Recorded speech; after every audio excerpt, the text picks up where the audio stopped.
figured we'd change it up a little bit and maybe give it a chance to have one of you guys on there. And I don't think you're on that banner either. One of these days we'll get you guys on some banners, and we still got our man Campy down. And once we get Campy back, and we got some good backups starting to get a little bit more acquainted with some stuff, we'll get you guys on some backgrounds there for sure. Speaking of the guys on backgrounds, what's happening, my man below? Joe, how we doing this evening? I am ready to rock and roll. It's I'll tell you what, it's one of those nights sports-wise too, right? Like we're peeking in at the World Series. We got some pretty legit college football matchups going on right now. And we got a big day at NFL tomorrow. So it's one of those weekends where, you know, if I'm still married come Monday morning, my sales skills are still pretty good. Heck yeah. Gotta love that. And then on my guy on my left, we got my man Jeff. How we doing?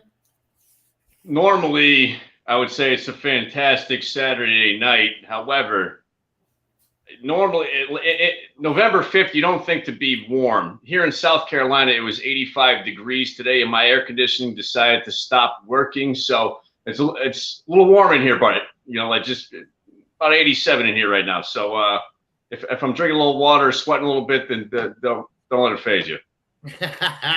Man, that's rough. And to go back to Joe's point there, the World Series and all that, that's a good sports event right there. I don't mind. My girlfriend, she's a big time Philadelphia fan, so we've definitely got that on. We're definitely going for the Phillies over here. But it was kind of crazy on Thursday night. The Philly and Houston played, and Philly and Houston played. Like, I thought that was kind of crazy. You don't really see that very often where the same baseball teams play the same football teams on the same evening. So that was kind of cool. And I'm not too sure. I think Houston might have won that game on Thursday, or else I was going to say it was a clean sweep by Philly.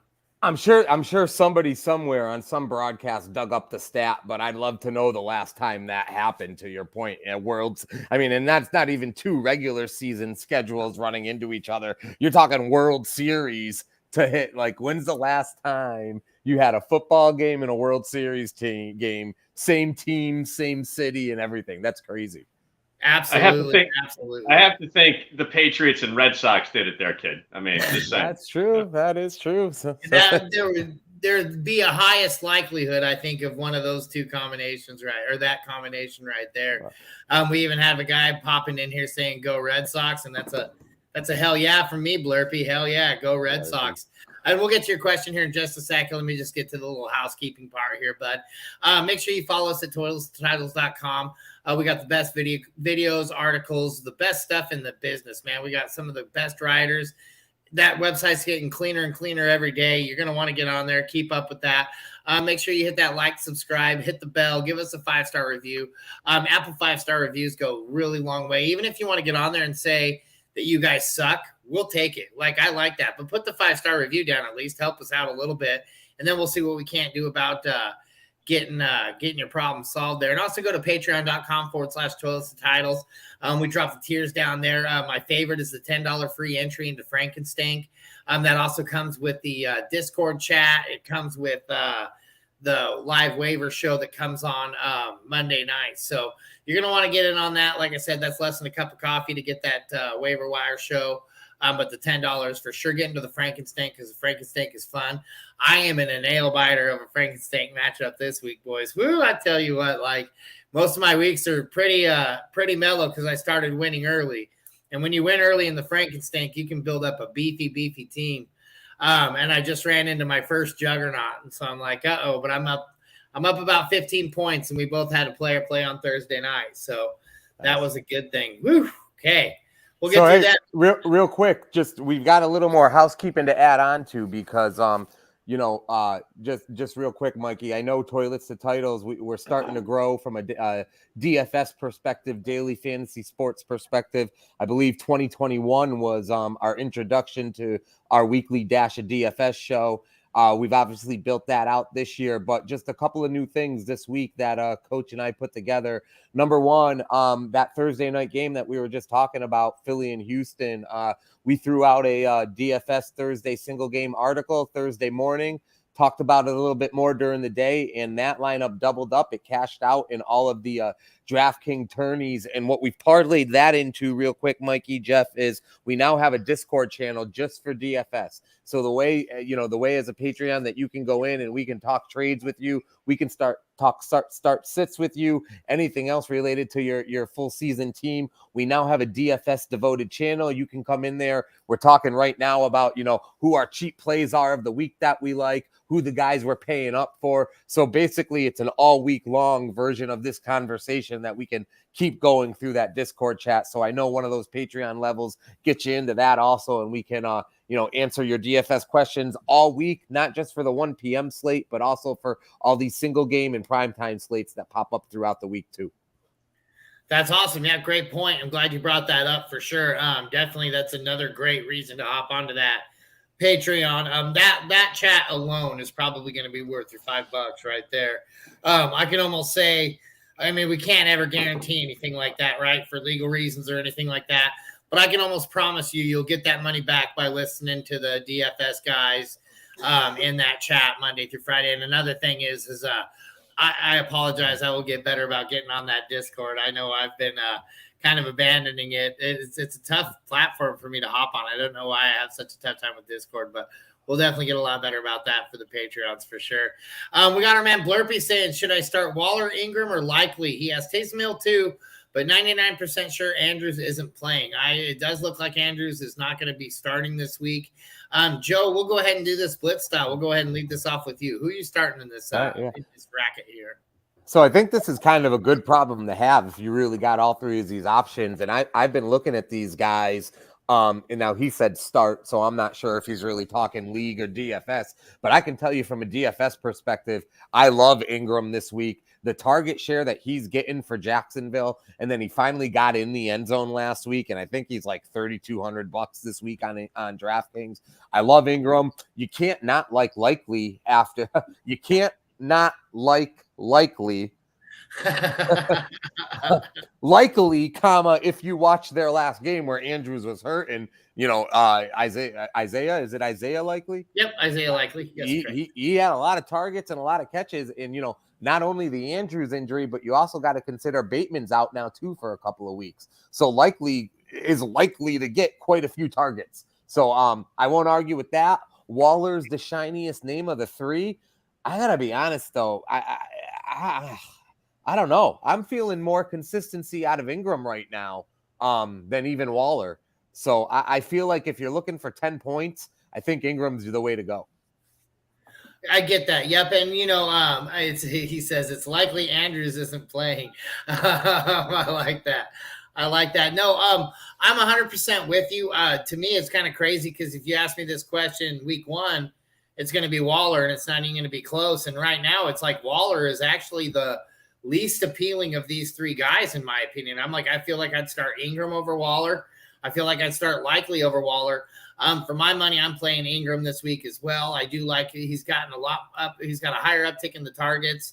As a matter of fact, Ingram is the guy who I'm starting this week in my DFS lineup when we talk about our lineups here in a little bit.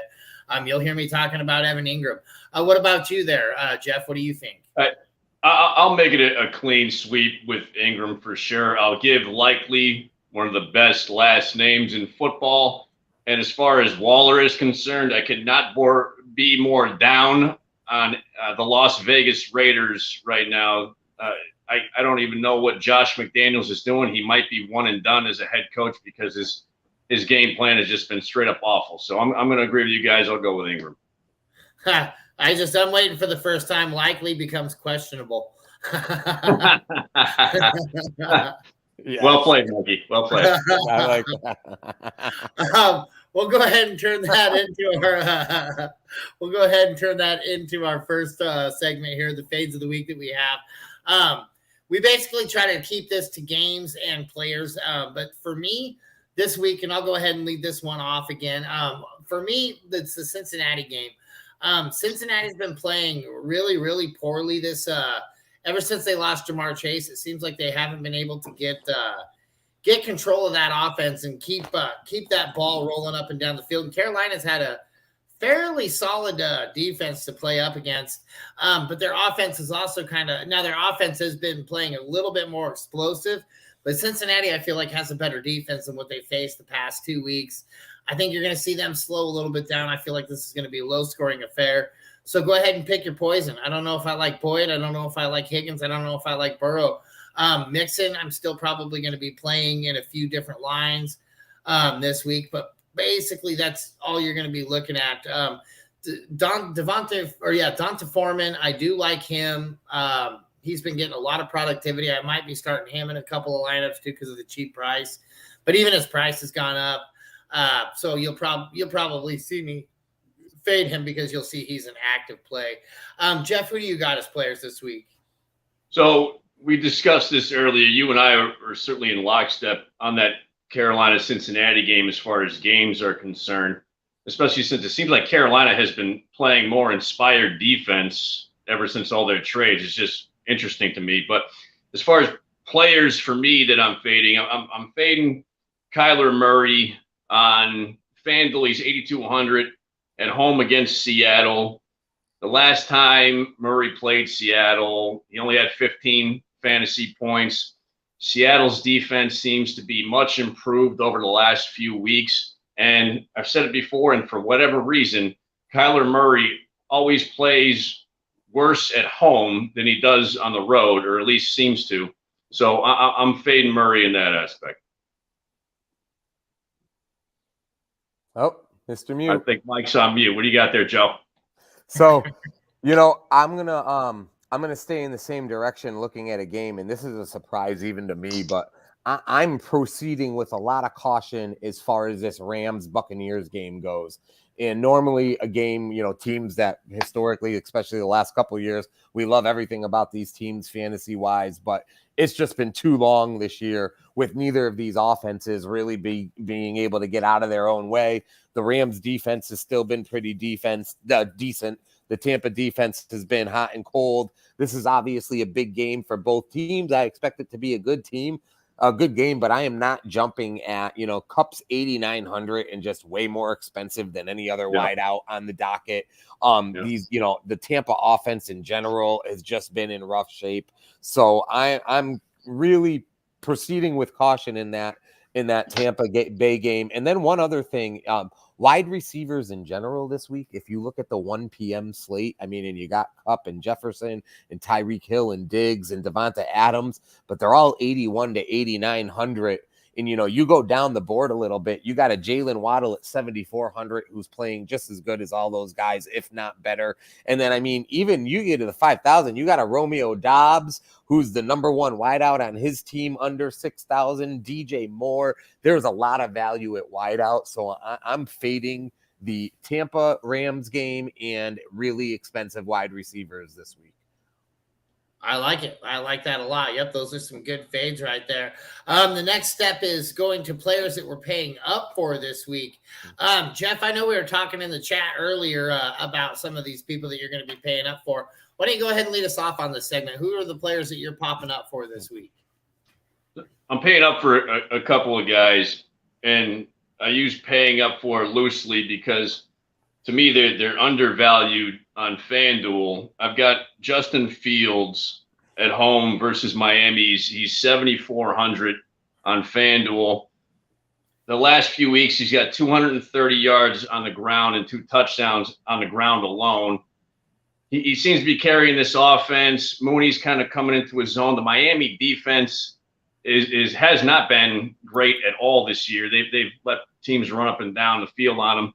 Luckily, Tua and the boys have scored a bunch of points to put them up top in most games. But Fields has been seemingly on fire, and I think I kind of want to ride that wave. Another guy, speaking of on fire, I'm paying up for Travis Etienne. I never know if I pronounce his name correctly. He's 7,600 on FanDuel at home versus the Raiders.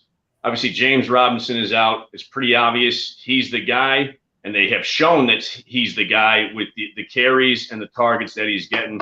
The guy is just straight fire right now. I don't know how you stay away from him. So those are the 2 guys I'm going with. Excellent. And Joe, who are you paying up for this week? And real quick, shout out to my man, Coach Sheps. He says the boys throwing it out there. Throw that love back. We love you, Coach. Love the team you got here. He didn't hear us because his ears are ringing. He went to Arcade Fire last night in Brooklyn. So that is that's hardcore alt rock right there. I love it. But hey, real quick, Jeff and the Justin Fields thing. So, when you just hear that, my instinct is to disagree. But you got to look at these numbers from Fields last week. So his last 4 games, first of all, have been against Minnesota, Washington, New England, and Dallas. So even if you don't like the Washington and Minnesota defenses, we know that they both have a strong front 7. And then when you talk about the Patriots and the Cowboys, you're talking about 2 of the top 5 defenses in the NFL. And he's put up 17, 19, 24, and 26 DraftKings points in those 4 weeks. So I'll tell you what. And he's only 5,300 on DraftKings, which is insane value. You would think, Detroit just put up some points on Miami last week. This is in Chicago. I think there's a lot of value, a lot of the value there with Fields. And I think it's time to start paying a little more attention to him. So I think that's a great play to bring up.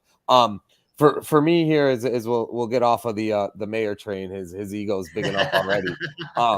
But, I was really careful about paying up this week. To my point earlier, I think if you overpay for some of these guys that we consider no-brainers, it's going to hamper you in other places, and it's not necessary this week. And I'll give you one example. Jeff just mentioned it as far as Travis Etienne goes.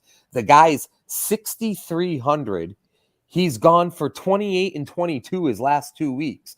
But then you're going to have people who go pay 8,800 for Eckler and hope for the same value. So the same result and output. So I think Etienne's a great play for 6,300, and I don't even really consider that to be paying up. And then I will say my real pay up from a running back perspective this week is going to be Aaron Jones at 7,400 on DraftKings. We're going to pick on the Detroit matchup. Obviously the Detroit defense is, it's going nowhere fast. Jones went for 28 2 weeks ago against Washington. He went for 22 against Buffalo last week. Jones has also got 13 catches on 15 targets his last 2 games. So I'm really liking Aaron Jones this week at the running back position.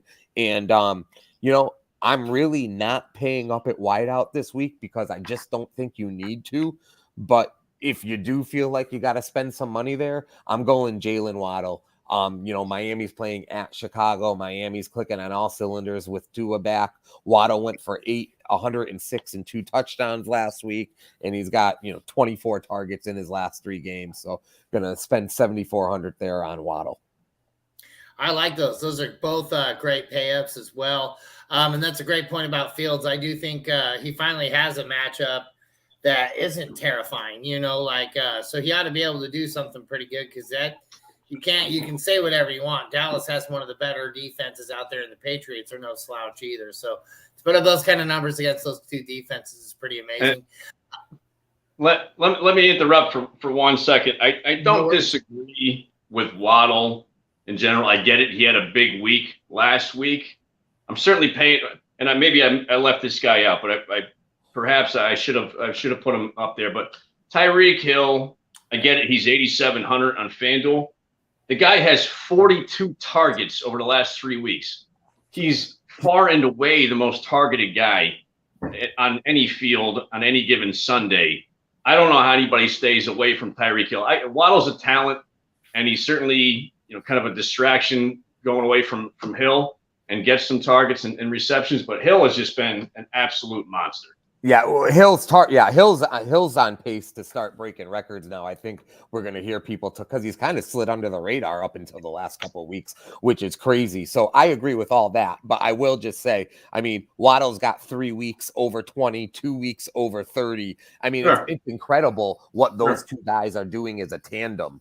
And he hasn't been finding the end zone. Exactly. And I do believe that Hill's the better play, but I'll save the on DraftKings, that's $1,100. But no, I'm with you. And I think, Tyreek Hill's literally on pace to break some records by the end of this year. 2,000-yard season, the first one ever. So hopefully we see that. And he's definitely on pace for it at this point. 2 guys that I'm paying up for, the matchups there is also so. As much as I like Etienne, which is it's actually, I believe, French for Steven, if I remember correctly. Isn't it French for Nuoko? And Nuoko. But I do like both sides of that ball this week. I like the Josh Jacobs side. He's at 8,800. They're the 24th best rushing defense out there. So for me, that's good enough. And Josh Jacobs has been showing himself getting more and more involved every week, especially in a PPR. I really like that.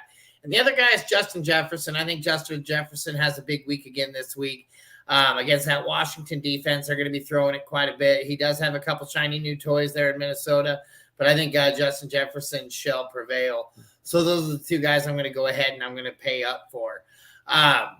The lineup that I'm going to be kicking out this week, and we'll go ahead and go to the lineup. Hey, Mikey, here. let me ask you a question, Mikey, if you don't mind. Got it. Because you're always throwing it to us. Let me ask you something. So we know the running backs to play. Everybody knows the running backs to play, whether it's Stevenson and Etienne for being so hot, whether it's Aaron Jones for the matchup. I think we all have a good pulse. Deontay Foreman, obviously, has been very popular with these couple of weeks coming off of Carolina. But when I look at one of my lineups, and I don't think it's going to be the one that I give today, but when I would look at one of my lineups this week, my 3 wideouts are Romeo Doubs, Josh Palmer, and Garrett Wilson, which when I see that, it surprises the shit out of me, just as it would probably anybody. But we're getting these guys for 5,300, 5,100, and 4,800 respectively, and they're all the number ones on their teams this week. No Keenan Allen, no Mike Williams for the Chargers. I think Wilson is pretty much slid into the number one for the Jets anyways, plus Corey Davis is out again.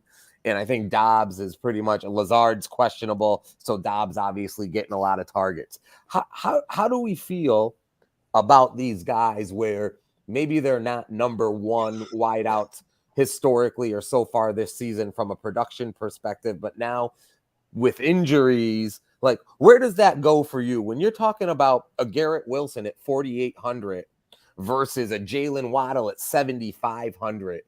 It's just not feeling like there's a huge gap there with the targets in the production that Wilson started to show. They're playing Buffalo. It's going to be a passing game script for the Jets. You feeling like there's a lot of opportunity at wide receiver this week, or am I going a little, what have you done for me lately, and overly riding the wave of some of these hot guys? I feel like there's a lot to be said there. I think against Buffalo, you're going to see a defense that can slow down these wide receiver twos and things like that in situations. Romeo Doubs is a really good one. I think that you're starting to see him get a little bit more breakout, a little bit more confidence from Aaron Rodgers, getting a little bit more opportunity. But unfortunately, that puts him in a position too where if he has that one drop pass, he's out for the rest of the game. I mean, he loses that trust immediately and it just goes away. So the one guy that I really, really like in that mix right there is Josh Palmer. I think that without Keenan Allen and Mike Williams, he's a clear-cut one that's proven that he can go play it at an elite level. He can go run up against these cornerbacks. I mean, this is something I feel like we see like even people like T. Higgins struggle with. When they get that first zone coverage, they really don't get the production that they can. I know they do have their breakout games, right? But to me, Palmer's a guy that gets it done more consistently than all the other guys. Like another great ad right there is Curtis Samuel. He's not like, okay, he's not the respective one on his team because you still have Terry McLaurin there. But, I mean, you got a guy who's going to be sucking the majority of the volume because of the situation, right, of where the instances of that. So he will be the wide receiver one, I think, this weekend on that team for that very reason. I mean, you got McLaurin who's had a tougher time dealing with cornerback ones and double coverages as he used to in the first couple of years of his career. So – but I do like that middle slate. What about you, Jeff? What do you think on that? The funny thing is I'm in kind of lockstep with Joe on this one because in my lineup this week, I got Wilson and Dobbs as well, just because they seem to slide in well. I can't pay up for guys like Kupp. Don't get me wrong. Jefferson is a monster. He's probably going to have a big game. And I'm paying up for Hill too, but those guys just seem to kind of slide right in and allow you and get the targets and seem to kind of have just, I guess, the attention to get you some points so that you can put in those guys like an Etienne or a Foreman or somebody like that in that kind of that mid-range, so you can kind of have some more salary cap left as far as we're talking DFS. So I'm kind of right there with Joe on that as far as those lower level, at least salary wise guys. Yep, nope, I like it. Like I said, they're a good, solid play, and especially this week where they have the number one opportunity. It's just and a lot of these guys have the quarterbacks to be in that number one opportunity to deliver the situation. So it's ripe. It's ripe for the plucking without a doubt. We talk about our influence on each other, and I can tell you right now, and it's a disagreement because I kind of liked Kyler Murray this week. He went over 20 last week. Feel like he'll kind of do around the same again. But Jeff really sold me on Justin Fields. Looking at those numbers, given the fact that those were some tough matchups, and now they're going in, and I think Miami right now is just like wants to win every game 40-30. I think they're so. I really like, I think that Fields play and that money you save, especially, it doesn't feel like on FanDuel, it's drastic, but Fields is 5,300 on DraftKings. So Kyler Murray's 2,100 more expensive than him. So, yeah, I really like that Fields play, I got to say. And that definitely opens up a lot of room for a good opportunity. So I like it a lot too. That's definitely a good play. I'm actually going cheaper than even that. I'm going to be going with Aaron Rodgers. He's at 7,000. Green Bay, Detroit. I think Aaron Rodgers is starting to pick up a little bit of a game, starting to get a few of these rookies in line. You've seen Tunyon getting a little bit more involved. We talked about the running backs here. I got Etienne, I got Jacobs going, both of those guys facing each other. I really like that game to be a heavy run game on both sides of the ball. Josh Palmer, of course, for the Chargers at Atlanta for 6,200. I'm really liking that. And then Justin Jefferson again. We talked about him when we talked about the guys we're paying up for. Curtis Samuel squeezed into my lineup right there. That could turn into Romeo Dubs any minute just to get that Aaron Rodgers stack, just because I like stacking my players every now and again. Evan Ingram, I like him at Jacksonville hosting the Raiders. I think you're going to see him catch a touchdown again this week. I think it's going to probably be 12 to 15 points, but I think that's going to be one of your better tight ends this weekend. Darnell Mooney at 6,100. I think he's been picking it up as well. And if we like Justin Fields, we almost have to like his number one option here in Darnell Mooney. And I got the Packers defense. Their defense has been picking it up. They're getting a lot harder to pass against, especially, and starting to knit it down a little bit more on the run. And facing Detroit, they shouldn't have any problems being able to cinch down and get a few turnovers, possibly turn a couple of those turnovers into touchdowns. Joe, why don't you bust down your DraftKings lineup for us? Yeah, man, changing it as we're talking, but I'm going Tua. In one of my main slates, I'm going to pick on the at Chicago matchup. Tua has just been throwing dimes to Waddle and Hill all season, 6,700. I am going to go Austin Eckler, 8,800. Probably the one situation where I really am going to pay up at running back this week. At Atlanta, no Mike Williams, no Keenan Allen. Eckler, Jesus. So Eckler's last 4 games, this is DraftKings points: 36, 24, 38, and 34. So, Eckler is just and with no wideouts, a game at Atlanta in a dome, you got to believe that it's set up for Eckler to put up big numbers. We are going Etienne, 6,300. Jacksonville home against the Raiders. All the reasons we already said. He's back-to-back 20-plus games. We're going Jacoby Myers for the Patriots at 5,400. He went for 960 and a touchdown last week on 13 targets. We are also going to do Darnell Mooney, 4,700 on DraftKings.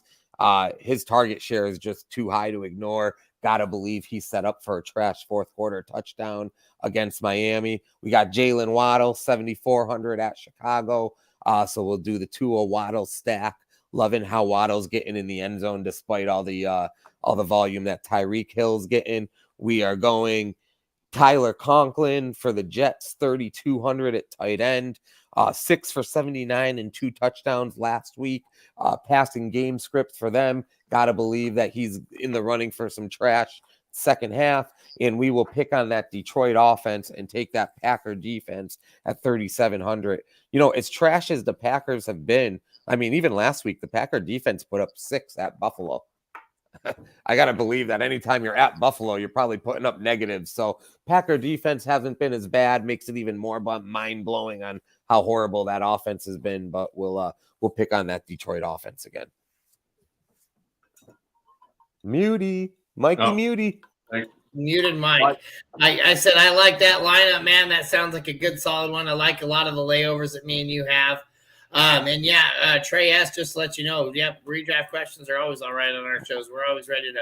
You're looking at 3/5 of the Blitz crew right here, so we're already armed and ready, and you're going to be getting 3/5 of the best answer that we can give you tonight.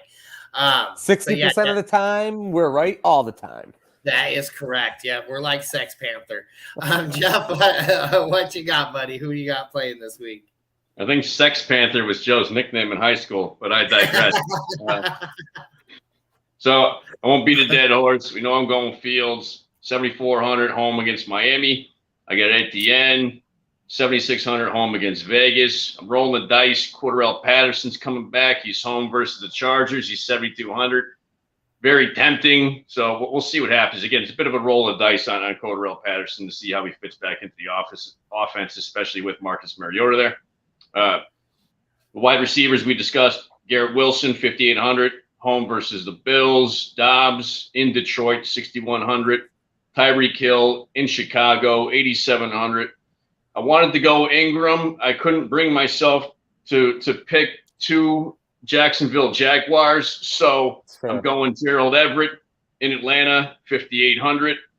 My flex, I'm going Deontay Foreman in Cincinnati, 7,300. I see that seemed kind of almost like a little bit of a value play too. If we're talking about the other guys seemingly valued, that Foreman's obviously been the guy and just been a very interesting guy to look at and pick over the last few weeks. And then defense, again, you guys disagree with me on this one perhaps, but I got Seattle against Arizona, 4,100.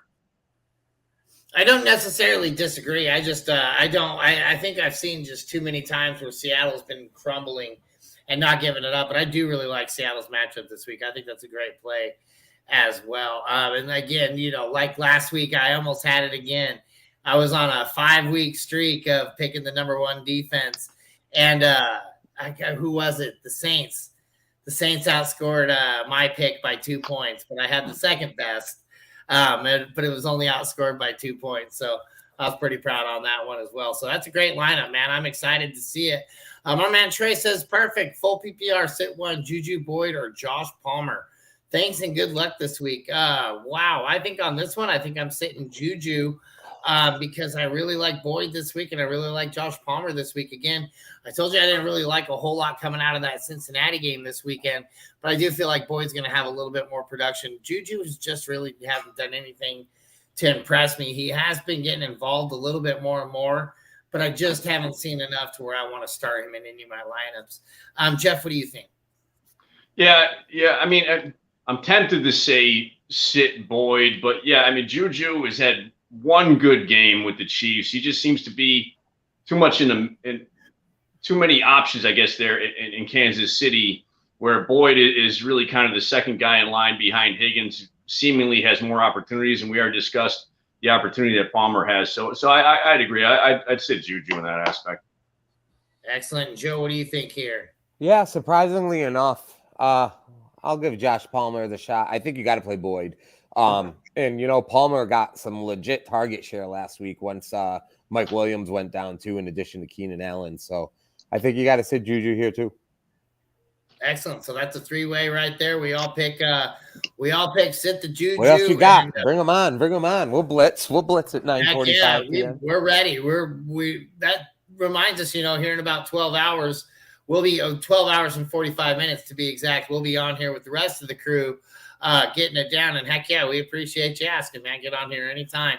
But we'll be down here with the rest of the crew, sitting down, answering your start set questions for Sunday, getting you ready for that redraft, getting you ready for that trophy, getting you ready for that championship. Go back through, make sure you guys are following us at the patreon.com/12 titles. Get on there. Like I said, the $5 early access to the waiver wire episodes and the invite to the Frankenstein. That's where the money's at. But $10 gets you a free entry into the Frankenstein, as well as all that, as well as the Discord, as well as the DFS Discord, as well as freaking sound like Oprah over here. You get this, you get that, you get this. Yeah. That's $10 out of your pocket. I don't know what you guys spend $10 on, but I spend that on gum. Like, 2 trips at the store. That's gum for the week right there. So come on, man. set your stuff down, get on there, hit that like, subscribe, hit the bell, give us that 5-star review, do what you can, get our name out there, help us out. Go to toiletstitles.com. You're going to be happy you went there. I'm telling you, the articles on there are the best. We've got the best writers in the business. We got the best content in the business. We got the best schedule in the business. We're here about 7 days a week. I can't think of a day that we don't have Toilets and Titles coming at you. Even on days where I'm like, okay, we're good. We don't have anything going on this week. These guys will drop like 4 shows on you. So you never even know where it's coming. So make sure you like and subscribe and to get that. You're going to want to get that notification. Jeff, Joe, do you guys have anything to add before we take off tonight? That's it for me, brother. You know, tune in to the Blitz tomorrow morning, 10:30. Do not miss out. We also got George and Jason dropping knowledge. So tune in. Look at this guy. If that's what you want to call it. No, I'm just kidding. I love George and Jason. I always tell people it's my favorite to talk shit on them when they can't defend themselves. This guy, I'll tell you what, man, Maish is white toast with butter when it comes to these plugs, man. He is good. He is, man. He is. He fires them. I'll let the shirt do the plugging. There you go. There you go. Get on that. Get on the toiletstitles.com. Telling you, you'll thank me later. And guys, with that, for Jeff, for Joe, and myself, we thank you guys, and we will see you again next week. Go cash in, get that bag, win that money, and we will see you guys here in about 12 hours tomorrow on the Blitz. Thank you so much, everyone.